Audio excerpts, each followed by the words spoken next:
Hello, we are group number 5 from Game Design. We are here to present you our game, Das Not Kommunisere, which is supposed to be an introductory guide for new students that are applying for Høgskolen Innlandet and will ease their process of assimilation here. Before we start, I want to show you the full capacity of the RenP engine and all of the accessibility options that our game has. If you go into Preferences, you can adjust whether you want to view your game in full screen or in window mode, as well as set the skip options so that you won't have to see again the contents you've already read through. There are options for manipulating the volume of the sounds that we currently don't have implemented in our game.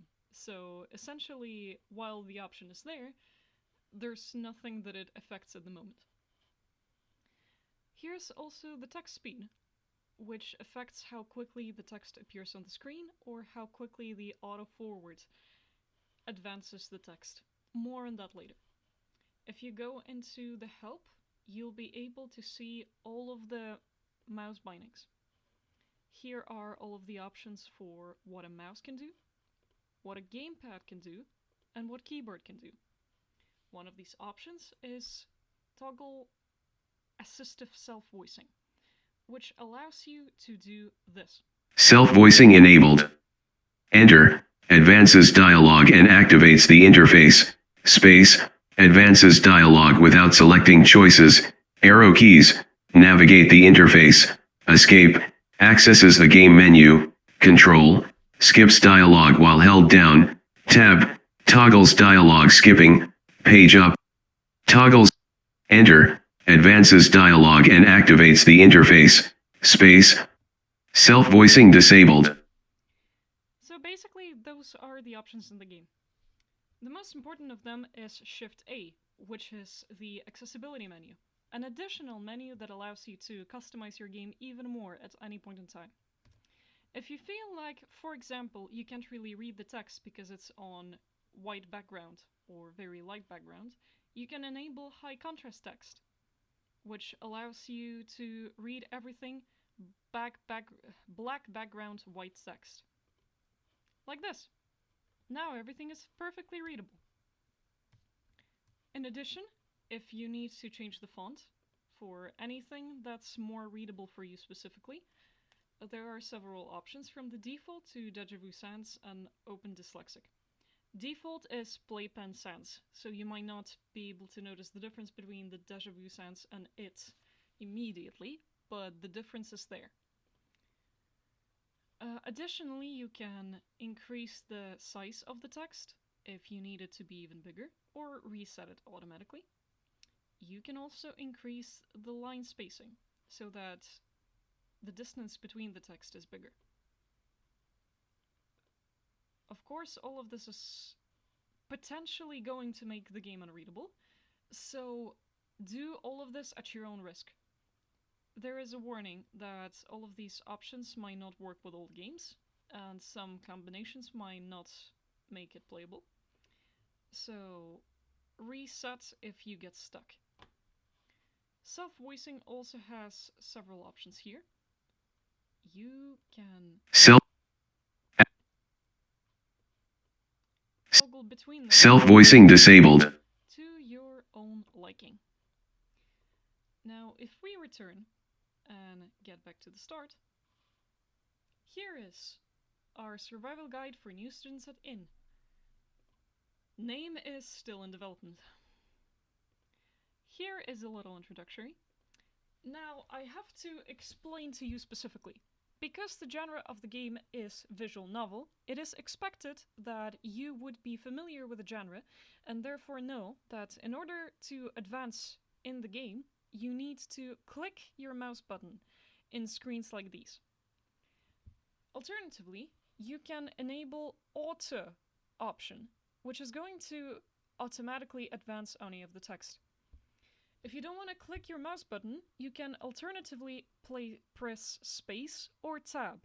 Tab is going to skip all of the text in a block, while space is only going to advance you by one.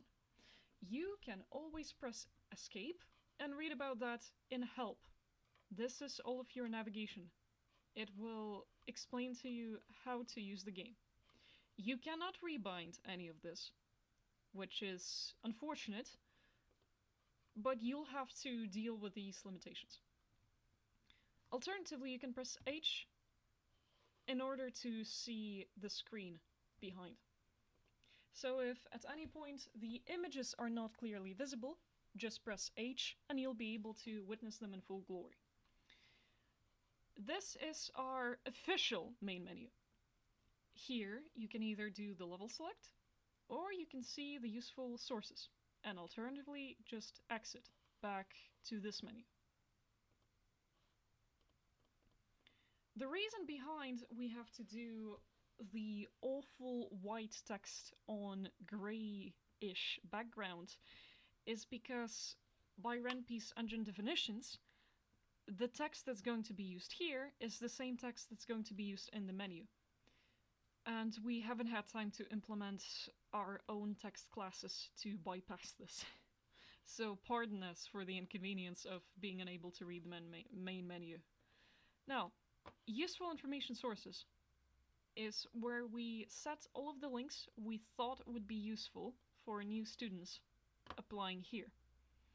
Assuming that they could potentially be the international students or moving from other places in the country, as well as assuming they would need to find a job, apply for financial help, potentially apply for lønnekasse, apply to the university itself if they're high school students, and seek student credit. This blue triangle is a button that will lead you to our survey so that you can share with us if there's anything else you feel you need in this game. This is level select. Here you can choose between two games, one intended to be played after the other, or choose to see more content, and always go back to the menu. We have not had time to implement any new content, so we redirect you to our survey instead, so that you can give us more ideas as to what to put in the game once we develop it further. This survey is meant for teachers too, so we would highly advise you to actually go through it and give us some feedback. This option is going to be locked for you until you complete the game, so we have to go through it first. This minigame is introducing player to the concept of punting. It explains the ins and outs of the system and why exactly it affects you through a relatable scenario that calls to an experience that player possibly has. You can press auto if you don't want to click through the text yourself. Then it's going to automatically advance. We first introduce a relatable concept and add a bit of comedy right here to keep the player engaged. After that, we are throwing player into a situation they could realistically find themselves in order to make the information that they have just learned feel more relevant. So first, you're introduced to a concept, then you're introduced to a problem that might concern you, that has something to do with the concept. Here we also throw in a bit of Norwegian humor. Now, we give player agency. There's a scenario. What will player do? The player can do what feels like a correct option. The player can do what feels like incorrect option. Or the player can just straight up choose what feels the most funny. Funny is what player chooses most of the time. Now here, we use this as an opportunity to introduce them to some more concepts that would be relevant for the situation. By the way, you can view the image fully if you press H. So we run the player through the information.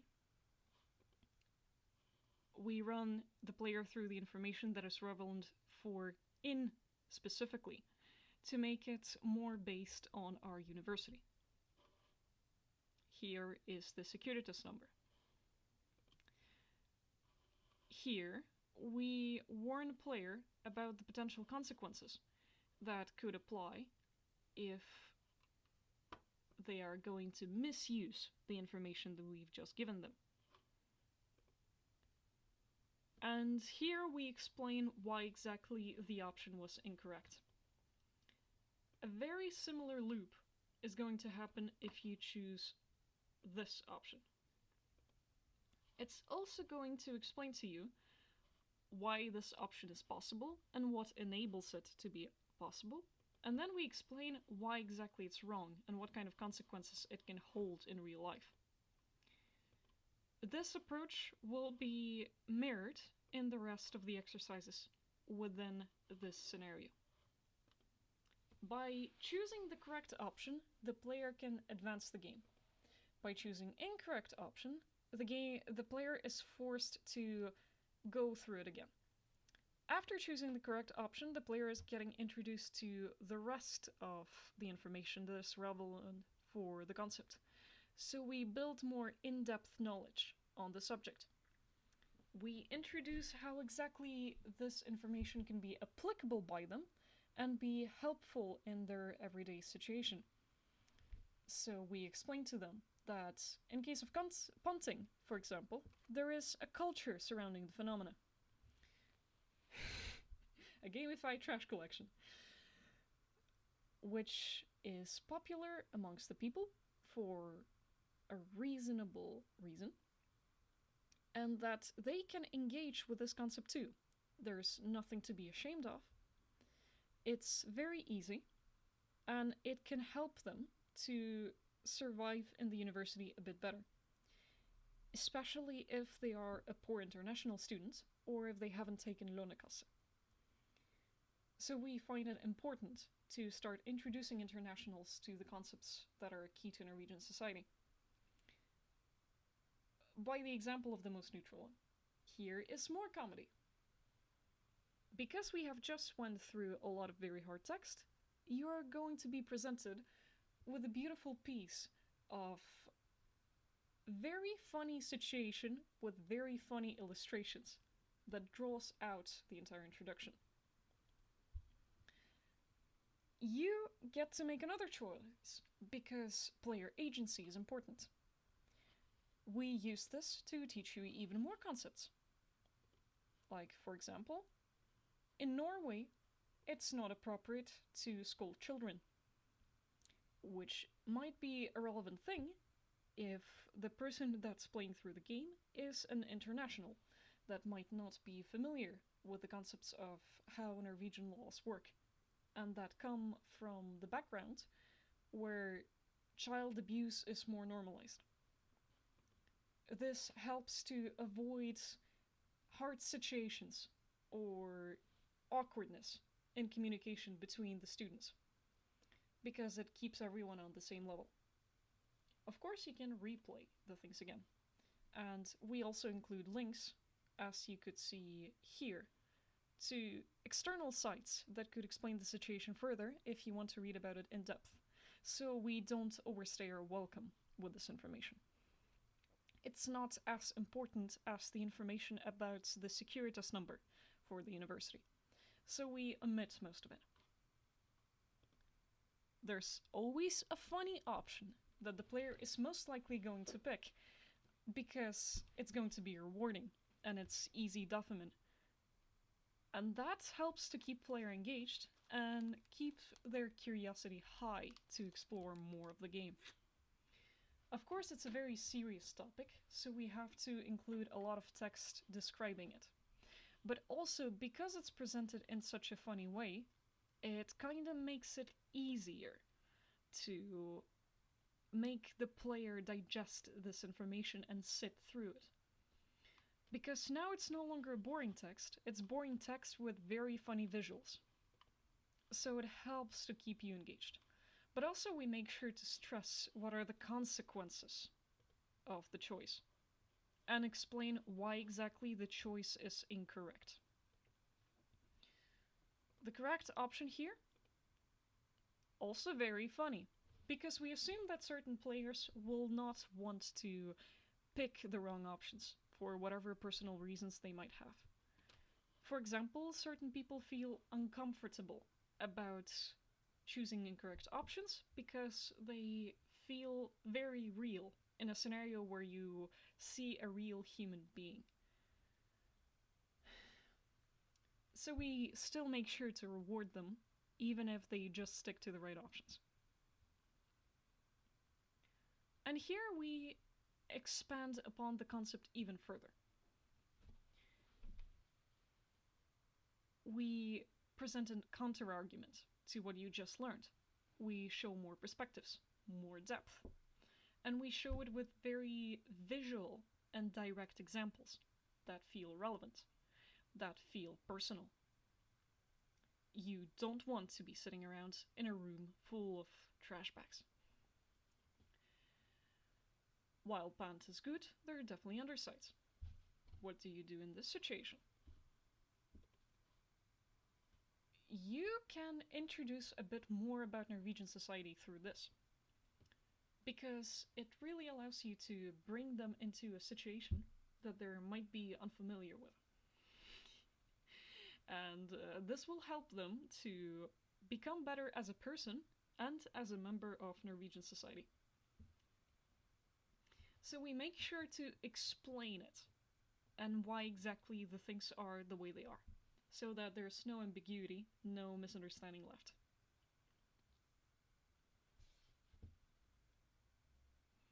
And then we bring you back, because this is a safe environment, so you can make mistakes. There's nothing wrong with making mistakes, you always get a choice to try again. That's the purpose of the game. There are certain options that feel like they would be right. But because the purpose of the exercise is to talk about punting, they don't really help you to advance in your goal of learning how to punt. So even if this is a good thing that we praise you for, we still need to remind you that punt and hoarding, in this scenario specifically, is still the main problem. So yes, we explain you again why exactly the option that you picked is not correct. Because there might be misunderstandings, there might be certain uproar or disagreements with the way we teach. So we make sure to make everything clear and keep everyone on the same page. Here's the right option. And here's the option that's going to advance the game further. Here we motivate you to punt, and we explain you how to punt.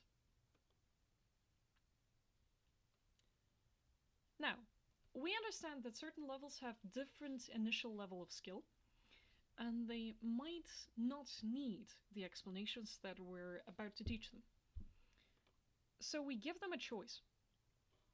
Either to skip it and finish the level, or to learn how to do the thing that this entire exercise is about. Our main point was, until now, to teach you about the culture of punting.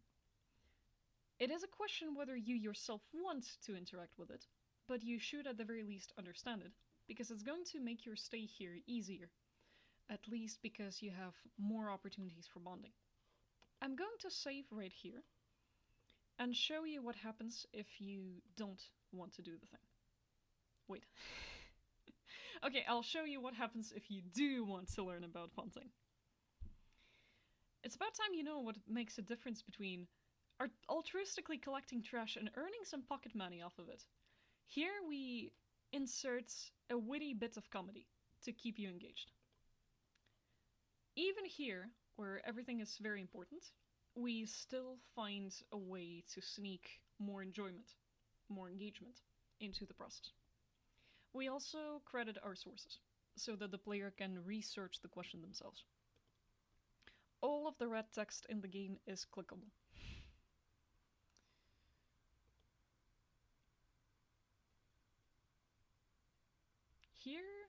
we explain the rules.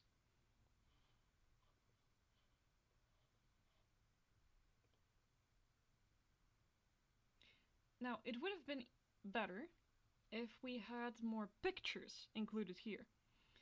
But because we didn't have a good contact with the artists, and because we couldn't make a lot of footage ourselves, we have to stick to this. We explain the rest of the things, and we slowly go to the actual point. Here's a punt machine. You'll need to learn to punt, so you need to know how it looks like. You also need to learn important concepts, like the fact that you need to wash your hands. Here we show you visually what exactly you're supposed to be doing, very clearly. This is the punt machine. You insert the bottle like this. No need to press anything. You can keep inserting bottles, just like this. The machine's gonna count how many of them you inserted. You can keep going. This slide clearly illustrates the point. Here we add a little bit of comedy to introduce you to what's gonna happen next. Here's an explanation. Something gone wrong. We cannot accept this. We explain the entire situation in detail, so that it will be easier for the player later to orientate themselves in such a situation.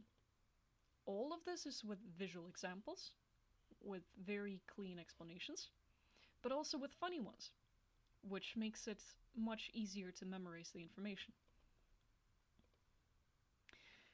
Just like this. Then we show how the entire process ends, we wrap it up, and we give you some positive motivation. Oh no. And we remind you of the important parts. In a funny way.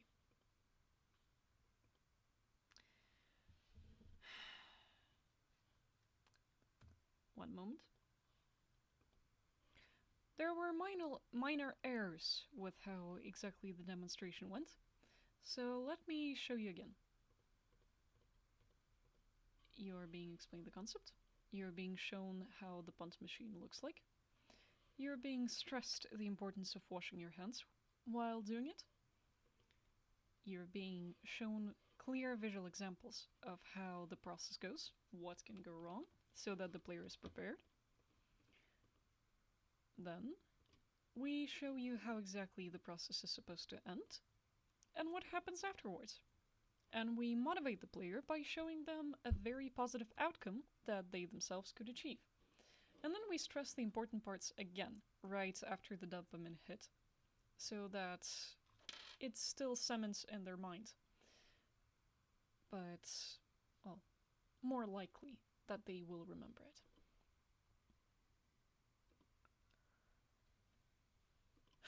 Now finally, I can show you the punt sorting minigame, which allows you to exercise the concepts you've just learned in a much more practical way.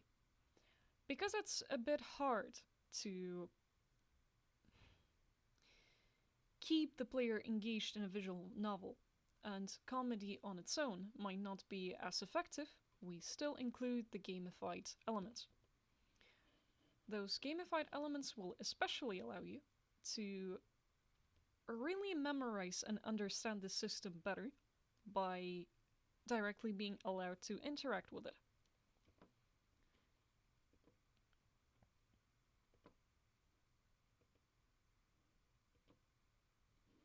So here, you take the bottle and you draw it, either towards the punt or towards the discard. You're being rewarded for the correct options, and you're being punished for incorrect ones. You're not really punished, you just don't receive anything from it. You get more points if you punt than if you discard. And you can finalize the game by clicking this button. Here, the game summarizes your results for the round. And you can return back again. After you've done both the pond game and the pond sorting minigame, we recommend clicking on more content and completing the survey here, or returning back to the useful sources and clicking on the blue triangle. This is the end of the game. You've witnessed Does Not Kommunisere. We hope you enjoyed your time. If you want to learn more about the engine, click About. It will tell you more about what we used. Thank you for choosing. Thank you for spending your time on this. Goodbye.